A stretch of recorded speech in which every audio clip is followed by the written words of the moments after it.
Welcome. In this tutorial, I'm going to show you how to add apps on your control center. So if you want to know how I did it, just keep on watching.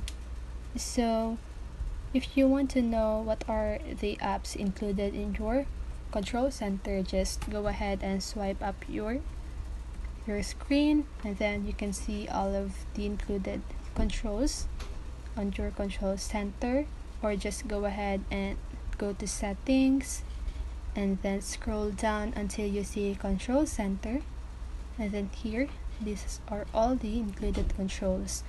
So if you want to add any controls, just go ahead and scroll down until you see these options.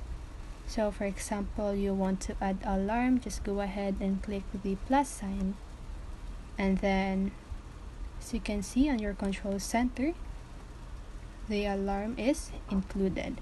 So if you want to remove that, just go ahead and click the minus sign on the left side of the app, and then just click remove, and then there you have it.